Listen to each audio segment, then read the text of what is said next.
ரமதான் 2026 வளைகுடா நாடுகளில் எதிர்பார்க்கப்படும் தொடக்க தேதி அறிவிப்பு. கல்ஃப் நாடுகளில் வாழும் முஸ்லிம்கள் ஆவலுடன் எதிர்பார்க்கும் ரமதான் 2026 பற்றிய முக்கிய தகவல்கள் வெளியாகியுள்ளன.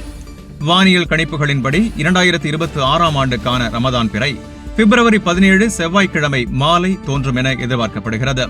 ஆனால் அன்றைய தினம் பிறை தெளிவாக தெரியாவிட்டால் ரமதான் பிப்ரவரி 19 வியாழக்கிழமை தொடங்க வாய்ப்பு அதிகம் என அறிவிக்கப்பட்டுள்ளது. சில பகுதிகளில் பிப்ரவரி 18 புதன்கிழமையும் ஆரம்பமாகலாம்.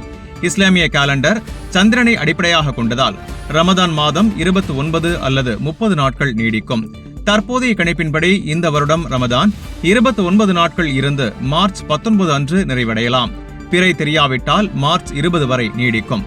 இதனைத் தொடர்ந்து வரும் ஈத் உல் ஃபித்ர் 29 நாள் என்றால் மார்ச் 20 வெள்ளிக்கிழமையும், 30 நாள் என்றால் மார்ச் 21 சனிக்கிழமை அன்று கொண்டாடப்படும்.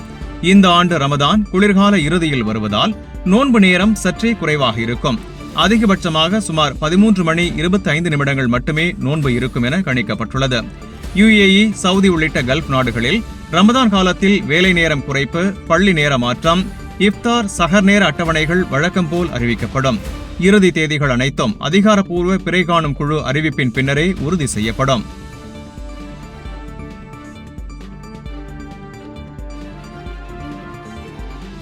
இந்த செய்தி உங்களுக்கு பயனுள்ளதா இருந்தா வீடியோவை லைக் பண்ணுங்க, உங்க கருத்தை கமெண்ட்ல பதிவு பண்ணுங்க. மேலும் வளைகுடா மற்றும் உலக செய்திகளை உடனுக்குடன் பெற கல்ஃப் 360 நியூஸின் தமிழ் சேனலை சப்ஸ்கிரைப் பண்ண மறந்துடாதீங்க.